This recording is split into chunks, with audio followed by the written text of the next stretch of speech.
নির্বাচনকে ঘিরে নড়াইলের দুই আসনে বিএনপি, জামায়াত ইসলামী, এনসিপি ও গণ অধিকার পরিষদ সহ রাজনৈতিক দলগুলোর তৎপরতা বেড়েছে।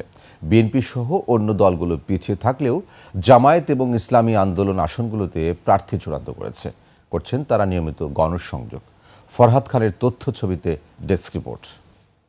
একনল সোপ, দেশের নাম্বার 1 হালাল অ্যান্টিব্যাকটেরিয়াল সোপ, ন্যাচারাল ব্যাকটেরিয়ালাইসিসের সুরক্ষায় ফ্রেশ ও অ্যাক্টিভ সবসময়। ত্রয়োদশ জাতীয় সংসদ নির্বাচন নিয়ে নড়াইলে তোড়জোড় বেড়েছে বিভিন্ন রাজনৈতিক দলের একাধিক প্রার্থীর। জামায়াতে ইসলামী এবং ইসলামী আন্দোলন দুই আসনে প্রার্থী চূড়ান্ত করেছে।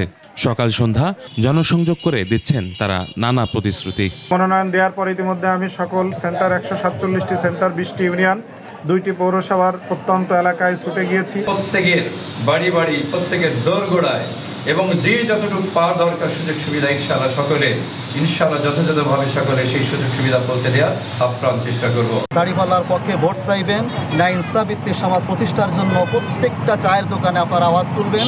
আমি আপনাদেরকে সেই আহ্বান করতে চাই। চূড়ান্ত না হলেও বিএনপির মনোনয়ন প্রত্যাশায় আছেন একাধিক প্রার্থী।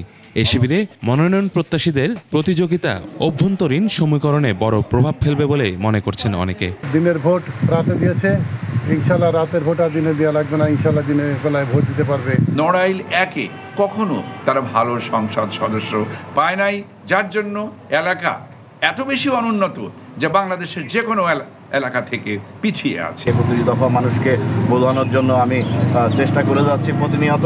সাথে সবাই আছে, সবাই কাজ করবে এবং এটা আমার জন্য না, এটা করবে তারে দেওয়ার জন্য। জনতার মধ্যে কাজ করার জন্য আমরা লিফলেট থেকে শুরু করে সেমিনার, সিম্পোজিয়াম করছি। বিগত দিনে আন্দোলন সংগ্রামে নড়াইল, ঢাকা, খুলনা সহ যশোর যেখানে প্রয়োজন হয়েছে, দলের প্রয়োজনে দল যেখানে ডাক দিয়েছে সেখানে আমরা সক্রিয় অংশগ্রহণ করেছি। 31 দফার আলোকেই আমরা গণসংযোগ চালিয়ে যাচ্ছি।